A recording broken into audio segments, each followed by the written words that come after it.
What is camping for people who have never camped before? I have camped in a tent, a retro Airstream, and a cabin. This makes me wonder, what is camping? Camping is where you choose to sleep overnight outside in either a tent, an RV or a primitive cabin as a form of relaxation. If you do not sleep at least one night outside, then it is only a day trip or hike. And if you are forced to sleep outside because you are homeless, it also is not camping. In the rest of this article, we will examine the different types of camping. Tent camping. The most popular form of camping is tent camping. This is because it's the cheapest and the most flexible. You can pitch your tent anywhere it is legal to do so, even your backyard. You want to camp in a tent to provide protection from rain as well as animals and bugs. But never keep your food or basic sanitary supplies including your toothpaste in your tent. In particular, in bear country. This is to avoid having an encounter with a bear while you're sleeping. Modern tents are made from synthetic materials such as nylon. They are easy to set up. Many of them can be ready within 10 minutes. And they come in a variety of sizes from one-person to cabin tents designed for groups of 10 or more. The tents are also waterproof. Most people prefer to get a 3-season tent because these tents will hold up well under the most common camping conditions. If you camp in places that snow frequently and wish to winter camp, you will want to get a 4-season tent. However, if you really want to be prepared for whatever Mother Nature throws at you, an expedition tent designed for mountain climbing is what you want to buy. However, those are also very expensive. It is a good idea to sleep at least one night during the rain in your backyard before you go camping. This way you can make sure the tent is waterproof. If there are any leaks, you can apply waterproofing to fix the leaks. You also want to practice your sleeping setup. Modern tent camping now including a sleeping pad or air mattress. There are 2 reasons to bring these with you. One is for comfort. Nobody enjoys sleeping with a rock under their back. And another reason is to keep you warm. By keeping your body off the ground, your body doesn't transfer its heat to the cold ground. You also want to bring a sleeping bag or blankets. Sleeping bags are more common. But many people are foregoing a sleeping bag and just bringing blankets. Sleeping bags will do a better job of keeping you warm because it covers your entire body. But a blanket is often more comfortable to sleep in. RV camping. A recreational vehicle is any type of vehicle that has home amenities attached. They come in 2 basic types. A trailer that is stowed in self-powered motorhomes. RVs are popular because they allow you to camp almost anywhere without having to sleep in a tent. And most models come with bathrooms so that you don't have to poop outside. And you get to sleep in a bed. They also provide you much better protection against the weather, insects, and critters. But do not try to ride out a severe thunderstorm or tornado in one. There's several types of trailers. They range from pop-ups to travel trailers and up to fifth wheels. While almost any car, SUV or pickup truck can tow a pop-up or travel trailer, you need a heavy-duty truck to pull a fifth wheel. Motorhomes are divided into classes. Class A are very large and the size of a bus. Class B are more popular, known as camper vans because they're vans with interiors set for sleeping and cooking. Sometimes they have a very small bathroom. Class C are known as campers. They're recognizable for the cab overhang. The overhang typically contains an extra bed. Both Class A motorhomes and fifth wheel typically have so much space and amenities it's less like camping and more like having a house that's easy to move. While tent camping is still more popular than RV camping, primarily because of the cost, it is still a very popular form of camping.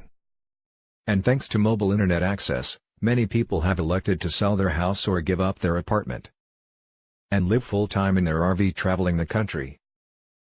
This is also a popular form of retirement living, in particular for snowbirds. These are people who live up north.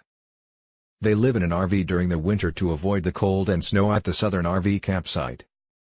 They may never even move their RV. But as soon as hot weather comes, they relocate back to their northern homes. Glamping. One of the fastest growing trends in camping is called glamping. Glamping is a slang term that is short for glamorous camping. The first time I had heard about it was while watching Real Housewives of Beverly Hills with my wife. The Real Housewives franchise is one of my guilty pleasures. Glamping is about being able to enjoy the outdoors without the hassles and discomfort of traditional camping. And there is a wide range of options for glamping. For example, my wife and I did a glamping trip. And it was very basic. A family-owned ranch located 20 miles from us had purchased a vintage Airstream trailer and put it on their property. They had it connected to electricity and plumbing and rented it out on an Airbnb-style site called glampinghub.com. If you are wanting to camp, in particular in an RV or cabin, you should check it out. Another option is of course, Airbnb. We also stayed at a house directly on a lake via Airbnb. The benefit was that we could go stay in a trailer without having to bother with having to tow it. But we got away from the city and were able to enjoy a nice campfire and long walks in the countryside. On the other end of the spectrum are tents that are fully outfitted with fancy beds, Michelin-starred chefs and butler service. These are like 4-star hotels who just happen to have really great outdoor views. And there's a lot of variations in between. While there are many campers who dislike glamping because it's not truly roughing it, I believe anything that allows people to enjoy nature is a good thing. Roughing it. If glamping is about making sleeping outdoors as luxurious as possible, roughing it is the complete opposite. I was in Boy Scouts in the 1980s. We did not have as many gadgets as we do now. Heck, it was a time when cordless phones still a luxury item. And mobile phones were a science fiction item straight out of Star Trek.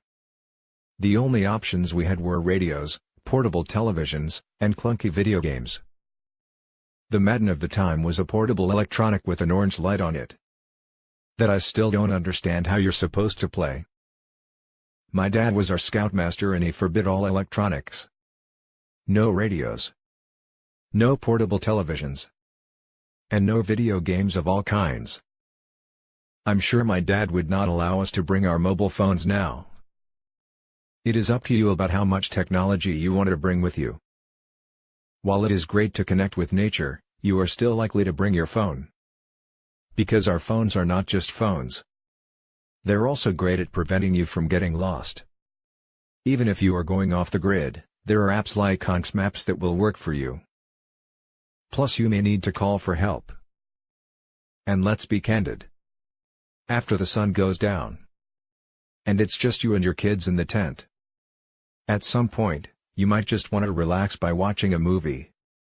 Or let them play a video game just to give yourself a chance to catch a nap. We're not going to judge. However, if you put the phone down, it is an opportunity to learn new skills such as making fire from just sticks. Practice knot tying. Learn birdwatching.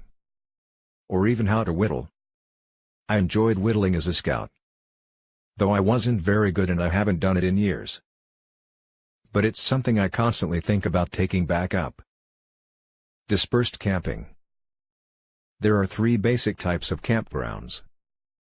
Their first is front country style at professionally run campsites such as Koa or Jellystone. These types of locations are more like outdoor-themed resorts than bushcraft-based roughing it. They have electricity and running water. You can just park your RV or car and be ready to camp. Many also have cabins.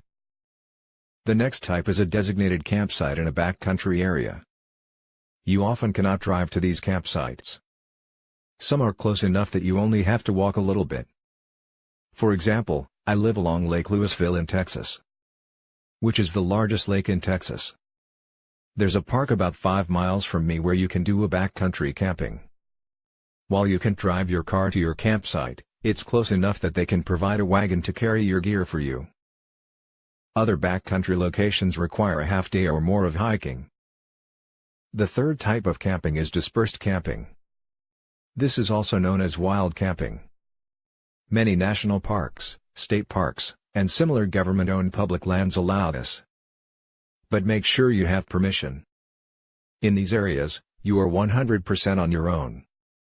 You need to bring your own shelter, water, and food. In these conditions, you must bring along a way to purify water. This type of camping should not be attempted by novices. You should either go with someone who is experienced, or at the very least take a course. There are national brands like Outward Bound, and there might be local schools as well. I would also recommend taking a first aid course. Camping is a fun and inexpensive way to spend your weekend and vacation time. Whether you want to completely disconnect from technology and society or just want to enjoy nature but sleep in a warm bed with a porcelain toilet, there's a way to camp. When are you taking your first, or next, camping trip?